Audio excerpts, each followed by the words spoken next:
Vous et moi, nous sommes le peuple libéré de Dieu. Nous jouissons de la liberté de l'esprit et de la vie de l'esprit. Ainsi, cette muraille qui est mentionnée dans le livre de Néhémie représente ou parle d'un rempart contre la crainte. Toute muraille de ville signifie cela. C'est là la raison de son existence, si elle mérite ce nom. Et remarquez qu'en ces temps-là, ils avaient l'habitude de bâtir très correctement et très méticuleusement des murailles. Ce n'étaient pas des choses construites en matériaux de moindre qualité qui basculeraient. Quoi qu'on pût dire, Tobia, si un renard s'élance, il renversera leur muraille de pierre, Néhémie 4:3. Que tous les renards de la création s'élancent contre cette muraille, et ils ne la renverseront pas. Les murailles sont destinées à être des remparts contre la crainte. Vous vous trouvez à l'intérieur de cette muraille et vous êtes en sécurité. Vous êtes affranchi de la crainte, débarrassé de la sensation d'être emmené en captivité. C'est là la signification de la muraille. Or, le témoignage que le Seigneur voudrait avoir devrait être de ce genre-là, c'est-à-dire que le peuple du Seigneur sache qu'il se trouve dans un lieu absolument sûr et certain. Il a besoin de ne ressentir absolument aucune crainte. Toute crainte étant anéantie, il ne se trouve plus sous l'esclavage de la crainte. Il a été glorieusement délivré. Pour employer encore les termes de la lettre aux Galates, ce sont des fils. Ce ne sont plus des esclaves. Ils se sont maintenant approchés d'un père. Ils ne sont pas simplement des élèves, car l'apôtre, comme vous le savez, dit que la loi était notre précepteur, Galates 3:24. Mais nous ne sommes plus sous la tutelle du précepteur.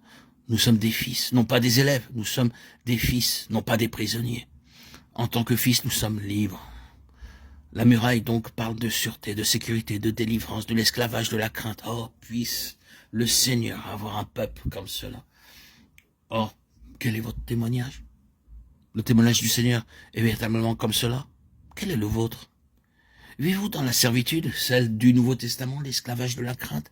Vivez-vous chaque jour dans la crainte de commettre une erreur, sous la menace du gros bâton, même le bâton de votre propre conscience? Êtes-vous dans la crainte avec un visage misérable à cause de cette terrible tyrannie? Ce n'est pas la volonté du Seigneur à notre égard. Le Seigneur désire que son peuple soit complètement délivré de la crainte, car vous n'avez point reçu un esprit de servitude pour être encore dans la crainte.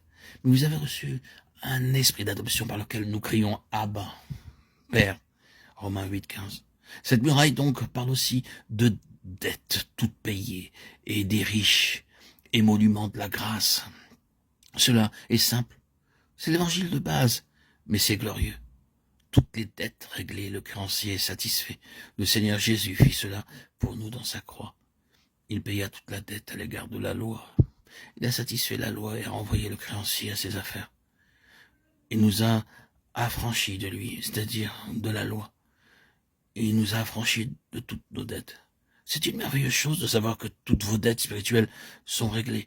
Et une chose terrible de constater que vous devez affronter la loi de Dieu, rendre des comptes si quelqu'un d'autre ne paie ses dettes, car vous devrez d'une façon ou d'une autre satisfaire cette demande dans le temps et l'éternité. Mais le véritable enfant de Dieu qui sait ce que Christ a accompli pour lui ou pour elle est toujours prêt à chanter de la loi libérée.